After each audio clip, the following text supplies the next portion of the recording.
So real quick, I wanted to clear up some what's true and what's not true about Gullah Geechee culture. And I'll do that through 6 things that I know to be true. One, the Gullah Geechee are one. So usually we break them up, and some people believe the Geechee are from Georgia, the Gullah from South Carolina. One people, same people. 2, being able to identify whether you're Gullah Geechee or not has less to do with where you're from and more from where your ancestors from. So from West and Central Africa, Mali, Senegal, Sierra Leone, Ghana, all of those places. And from there, some made a pit stop forcefully to Bahamas. Others were forced to work plantations along from Jacksonville, North Carolina, all the way down to Jacksonville, Florida. So yeah, that includes Savannah, that includes the Sea Islands like St. Helena and Sapelo, but it's not exclusive to them.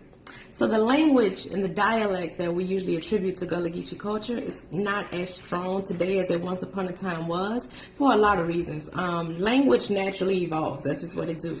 But in addition to that, shame. So you were called backwards, you were called country if you identified as Gullah Geechee and if you sounded like one. So a lot of people suppress that. And that's what kind of led to a divide, and why a lot of people today don't even know that they are Gullah Geechee. Number 4, needless to say, but I say it anyway, the Gullah Geechee ain't backwards. If anything, they're more forward thinking than many other persons. They left a lot of symbols and stuff our ancestors did for us to acknowledge and remember them, but particularly in the ironwork.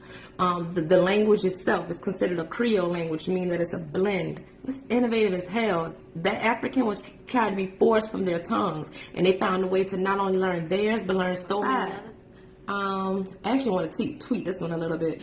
So a lot of people think that the Gullah Geechee, that was something that was once upon a time, kind of like Native American history. We think that they're not around no more. What? You probably Gullah Geechee don't even know it. But sayings like that right there, that jive, round neck, crack teeth, even is a Gullah Geechee phrase. They clean. A lot of these terms, my son's grandma, she used to say like egg, like you egg, like shrimp, she'd say swimp. You know, but all of that's Geech talk. You heard of the song Kumbaya? So it just kind of came out in the news that's actually Gullah Geechee. That's a Gullah Geechee man wrote that, and it was his way of saying, "Come by here, my lord." So Kumbaya. And number 6, lastly, Gullah Geechee is not a race; it's a cultural identity. So it's not something you can DNA test and find out, but it's something that you just go through your family history, y'all traditions, y'all practices, and you find out.